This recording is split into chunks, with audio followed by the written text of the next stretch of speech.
नमस्कार दोस्तों, स्वागत है आप सभी का आपके अपने चैनल वर्कअप सीएससी में। फ्रेंड्स, मेरे वीडियो पे एक हमारे व्यूअर हैं जिन्होंने कमेंट किया है। कमेंट करके मुझसे सवाल पूछा है कि सर पीएफ में एनसीपी डेज का मतलब क्या होता है। मैं अपने चैनल पे एनसीपी से संबंधित 2-3 वीडियो डाला हूँ बहुत पहले। अगर आप लोगों ने उस वीडियो को नहीं देखा होगा तो प्लीज़ देख लीजिएगा। और आप सर्च करेंगे हमारे चैनल पे जाके वीडियो में तो मिल जाएगा वीडियो। वैसे मैं आपको एनसीपी डेज के बारे में इस वीडियो में भी डिटेल्स में समझा देता हूँ। एनसीपी डेज का फुल फॉर्म होता है non contributory period days.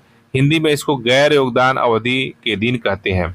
NCP days वे दिन होते हैं जब आपके पीएफ खाते में योगदान यानी कि कंट्रीब्यूशन नहीं किया जाता है। यानी उस समय के लिए ना तो कर्मचारी और ना ही नियोक्ता यानी कि एम्प्लॉयर यानी कंपनी दोनों तरफ से पीएफ खाते में कोई पैसा योगदान नहीं होता है।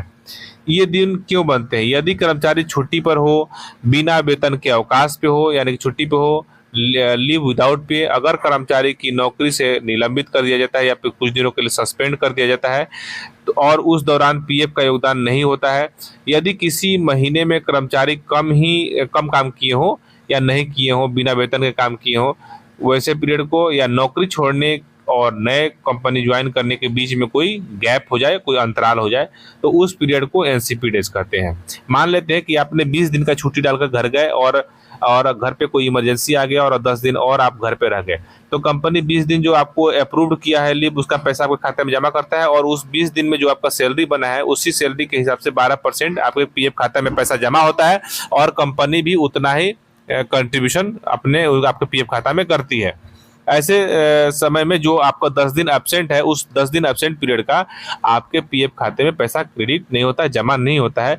तो कंपनी को पीएफ ऑफिस को यह बताना पड़ता है कि जो एम्प्लॉई है उस 10 दिन तक एब्सेंट था, इसलिए उसके पीएफ खाते में पैसा जमा नहीं हुआ है। तो उसी डेज को उसके पीएफ खाते में एक एनसीपी डेज का ऑप्शन आता है, उसे अपडेट करना पड़ता है ईसीआर चालान भर के। ठीक है, इसका असर क्या होता है? जितने एनसीपी डेज होंगे उतने दिन के लिए आपके पीएफ खाते में योगदान नहीं जुड़ेगा। यानी कि यदि आप 9 साल 6 महीना कंपनी में काम किए या 9 साल 11 महीना कंपनी में काम किए और आपका टोटल एनसीपी डेज मान लेते हैं कि आपका 6 महीना हो गया, 180 दिन हो गया, तो आपका टोटल सर्विस में से एनसीपी डेज माइनस करने के बाद आप जो पेंशन के लिए जो क्राइटेरिया होता है 10 वर्ष, वह पूरा आप नहीं कर पाते हैं। एनसीपी डे जितना ज़्यादा होगा आपका पेंशन के ऊपर में प्रभाव पड़ेगा, आपको उतना ही कम पेंशन मिलता है। क्यों? क्योंकि आपको पता है कि पेंशन का जो कैलकुलेशन होता है वो होता है आपका टोटल कितने वर्ष या कितने दिन आपने नौकरी किया और उसमें से आपका कितना जो बेसिक सैलरी है, पेंशनेबल सैलरी है, उसको गुना करके 70 से भाग लगाते हैं और एनसीपी डेज माइनस कर देते हैं। यानी कि आपने कितने वर्ष काम किया उसमें से एनसीपी डेज माइनस करने के बाद ही आपका सर्विस काउंट होता है। इसलिए एनसीपी से अपडेट होता है तो आपको मतलब आपके पेंशन में लंबे समय की जो नौकरी है उसमें सेवा पे प्रभाव पड़ जाता है। अगर एनसीपी अपडेट कंपनी अपडेट नहीं करती है और आप एक्चुअल में कभी एनसीपी मतलब आपने एब्सेंट है और कंपनी अपडेट नहीं किया, तो जब कभी भी अपने पीएफ से पैसा उठाने के लिए, एडवांस उठाने के लिए या पेंशन के लिए किसी प्रकार का अगर आप क्लेम करते हैं तो आपका क्लेम रिजेक्ट हो जाता है और उसमें मैसेज आता है कि आपका एनसीपी डेज अपडेट नहीं है। मान लेते हैं आप कंपनी में 20 दिन नौकरी किए, कंपनी ने आपके 20 दिन का सैलरी भी दे दिया और 20 दिन के हिसाब से आपका पीएफ खाता में पीएफ जमा कर दिया और 10 दिन का पैसा आपके पीएफ खाता में जमा नहीं किया। तो 10 दिन का जब पैसा जमा नहीं किया तो उस 10 दिन को एनसीपी डेज में उसे दिखाना चाहिए पीएफ में, और वो एनसीपी डेज आपका कंपनी आपके एनसीपी डेज पीएफ खाता में एनसीपी डेज नहीं दिखाया तो यह क्या हो जाएगा, एरर आने लगेगा। जब कभी भी आप पैसा उठाने जाएंगे तो पीएफ ऑफिस को आपको मैसेज देगा कि आपका एनसीपी डेज अपडेट नहीं है, आप अपडेट करवाएं फिर आपका पैसा मिलेगा। तो कभी इमरजेंसी सिचुएशन में आप प्रॉब्लम में फंस सकते हैं। दूसरा प्रॉब्लम ये होता है एनसीपी डेज गलत अपडेट करने से कि गलत अपडेट कैसे हो जाता है, मैं आपको एक और लाइव एग्जांपल दिखाता हूं।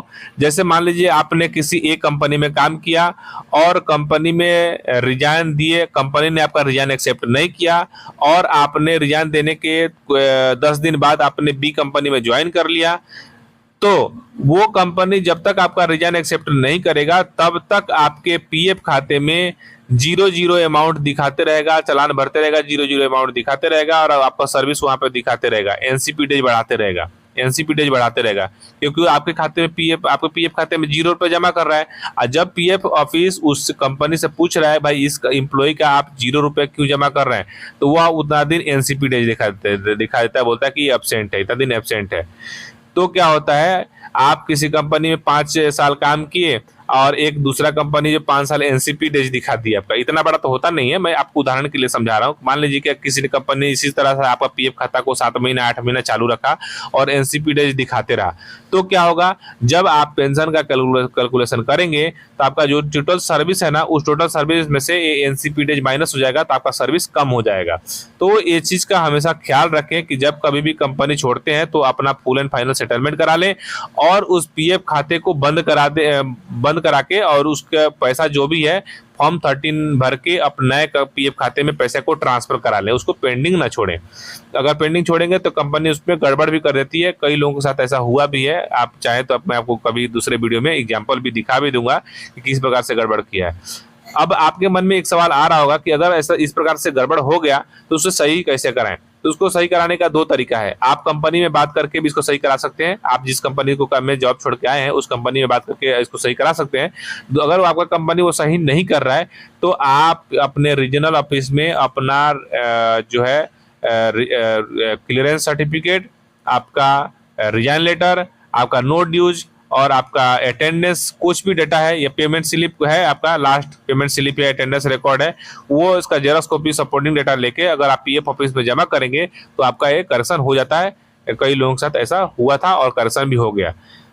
तो इसके बारे में, एनसीपी डेज के बारे में आपको पूरा डिटेल से समझ में आ गया होगा और आशा करता हूं कि आपको आपके मन में जो भी एनसीपी से रिलेटेड सवाल है वो आपको क्लियर हो गया होगा। और नहीं हुआ है तो प्लीज़ आप लोग इस वीडियो के कमेंट बॉक्स में आप कमेंट करके हमसे पूछ सकते हैं।